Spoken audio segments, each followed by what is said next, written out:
الله تعالی په مونږ تاسې باندې ډېر غټ فضل او احسان ده چې مونږ تاسې مسلمانان پیدا کړي یو او د مونږ تاسې د پیدایش بنیادی مقصد دا ده چې مونږ تاسې په دنیا کې نیک اعمال وکړو، د الله تعالی توحید خبره وکړو، د رسالت خبره وکړو، د قرآن خبره وکړو، د احادیثو خبره وکړو. هغه اعمال په مونږ تاسې په خپل ځان کې راولو چې په هغو عملو باندې الله تعالی او د الله رسول خوشحالیږي. بیا د مونږ تاسې راتلګ دا د مقصد وال شو چې کله هم داسې کارونه وکړو چې الله او د الله رسول خوشحالیږي په هغه باندې، بیا ګویا چې مونږ د راتلګ چې کوم مقصد ده هغه مقصد مونږ حاصل کړو.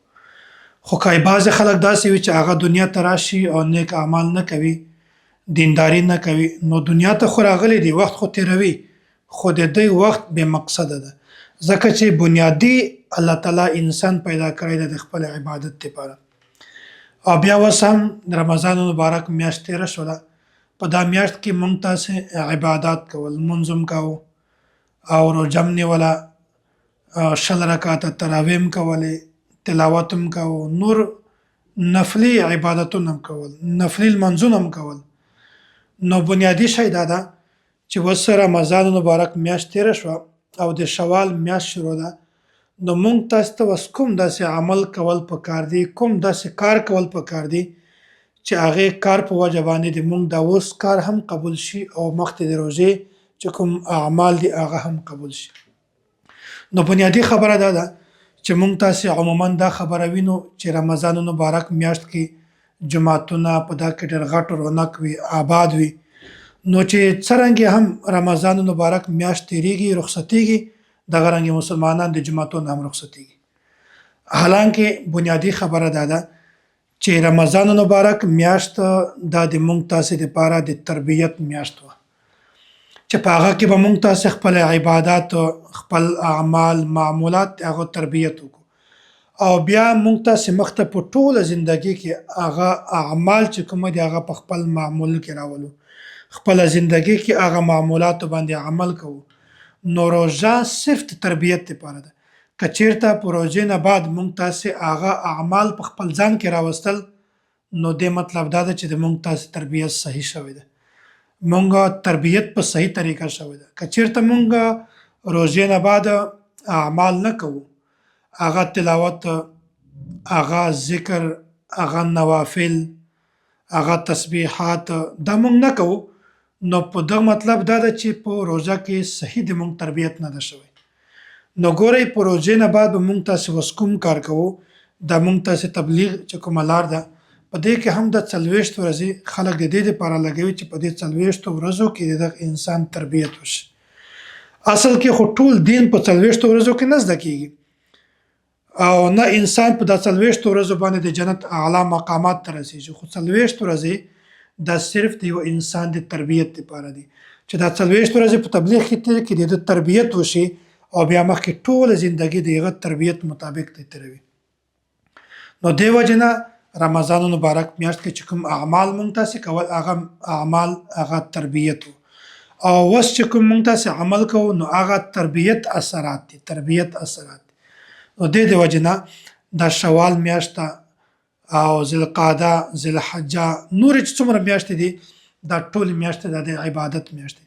او بیا دغه میاشتې یو زیات اهمیت فضیلت دا هم ده چې ګورئ په دې میاشت کې مونږ تاسې ته الله تعالی لیلة الجایزه راکړې ده. لیلة الجایزه دا د اختر شپه. نو چې څرنګه څوک میاشت وویني، اسلامي میاشت خو د شپې نه شروع کېږي، ماښام نه، چې څنګه میاشت ومولده بس روژې میاشت ختم شوه او د اختر د شوال میاشت شروع شوله. نو دا شوال میاشت لیلة الجایزه دا هم مونږ تاسو ته په دې میاشت کې راکړې ده، دا د دې میاشتې فضیلت ده.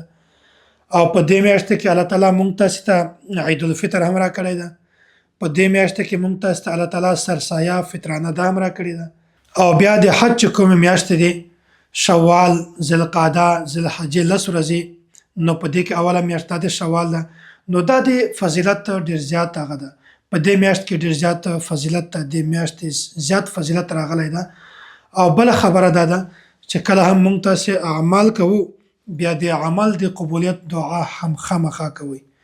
څرنګې چې مونږ تاسې په روژه کې ذکر هم کاوه، تلاوت هم کاوه، لمونځ هم کاوه، نیک اعمال هم کول، خو بیا پکار ده چې مونږ تاسې د الله تعالی نه وغواړو چې یا الله د ما دا عمل په خپل دربار کې قبول کړه، یا الله د ما عمل ته د قبولیت شرف حاصل کړه.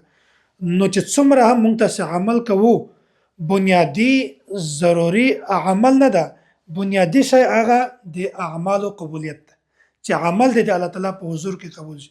نو که یو انسان داسې وي چې هغه ډېر بظاهره باندې غټ عمل وکړي، شاندار جاندار عمل وکړي، خو الله تعالی په حضور کې هغه اعمال قبول نشي، نو داسې عمل د یوې روپۍ قیمت نشته. نو د وجې نه چې کله هم اعمال کوئ، ذکر، تلاوت، روژه، لمونځ کوئ، بیا د قبولیت دعا خامخا کوئ چې یا الله د ما عمل قبول کړه. او بیا علما دا هم فرمایي چې د عمل د قبولیت یو علامت دا هم ده چې هغه نه بعد انسان په زړه کې د نیکو اعمالو تمنا پیدا شي، دته د په زړه کې د اعمالو شوق پیدا شي، د اعمالو توفیق ورته میلاو شي. نو دا د اعمال د قبولیتو هغه بهترینه طریقه ده.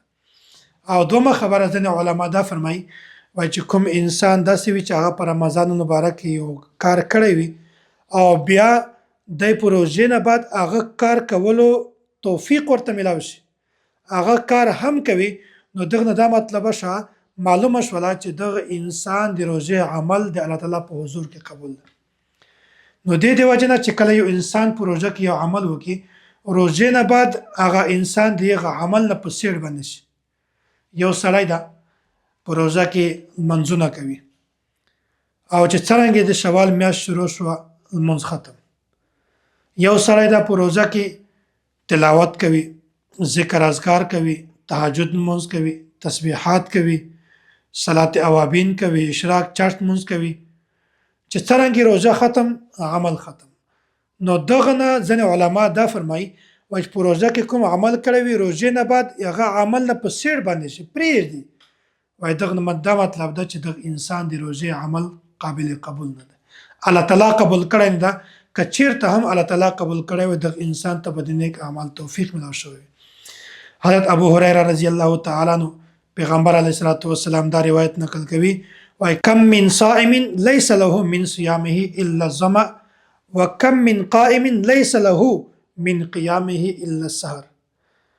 وایي ډېر داسې روژهدار دي چې هغوی ته صرف د خوراک او د څښاک نه بغیر بل هیڅ څه نه میلاویږي. دا چې کوم انسان داسې وي چې په روژه کې عمل کوي، هغه نه بعد هغه عمل پرېږدي، ځینې سیړ تش. علما فرمایي چې دغه انسان مثال د دغه حدیث غوندې ده چې کوم انسان داسې وي، دغه سړی غوندې ده چې کوم انسان په روژه کې اعمال وکړي او بیا عمل نه کوي. او دغه مثال داسې لکه پیغمبر علیه الصلاۃ والسلام فرمایلی دي چې ډېر داسې خلک دي، داسې روژهدار دي چې هغو ته صرف خوراک او څښاک نه علاوه بل هیڅ نه ورته میلاویږي، ثواب نه ورته میلاویږي. او ډېر داسې خلک دي چې هغه د شپې تهجد لمونځ کوي، وکم من قائم لیس له من قیامه، ډېر داسې خلک دي چې هغه د شپې تهجد لمونځ کوي، شپې پاسېږي، الله تعالی ته ژاړي، خو دوی ته صرف هغه د شپې ولاړی دا صرف ورنصیب کیږي، بل هیڅ ثواب نه ورته میلاویږي. نو دا بنیادی خبره ده چې کله هم یو انسان عمل کوي، بیا د عمل د قبولیت دعا خامخا کوي. او بیا که یو انسان عمل کوي، بیا په دغه عمل کې د دوام راولي. پیغمبر علیه الصلاۃ والسلام حدیث ته ام عائشه رضی الله تعالی عنها دا روایت نقل کوي، فرمایي قالت قال رسول الله صلی الله علیه وسلم احب الاعمال الى الله ادومها. الله تعالی ته محبوب عمل هغه ده چې انسان یې همیشه کوي، او ان قل اگر چې هغه لږ ول نه وي. نو اوس د مثال داسې ده، یو سړی د هغه یو ورځ باندې 100 رکعاته نفل وکړي، نفل لمونځ وکړي، او سبا باندې 2 رکعاته هم نه کوي، صرف یو ورځ یې وکړي خو مخته ورځ بیا نور نه کوي، پرېږدي. نو الله تعالی خو ثواب ورکوي، خو داسې عمل الله تعالی ته محبوب نه ده. الله تعالی ته څرنګه عمل محبوب ده چې دا انسان نفل وکړي، نن 2 رکعاته وکړي، سبا بیا 2 وکړي، بل ورځ بیا 2 وکړي، نو عمل کې د دوام وي، تسلسل وي، همیشه وي. نو د دې وجې نه هغه عمل الله تعالی ته ډېر زیات قبول ده. نو دې وجې نه چې کله هم مونږ تاسې اعمال کوو، تهجد لمونځ کوو، اشراق لمونځ کوو، چاشت لمونځ کوو، دې ځان ته فضیلت ته انشاءالله هغه زه مخکې بل هغه کې د نشست کې درته بیانومه.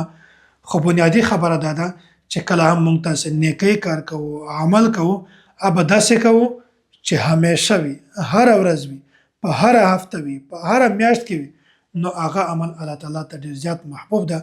نو الله تعالی دې مونږ تاسې ټولو ته د نیک اعمالو توفیق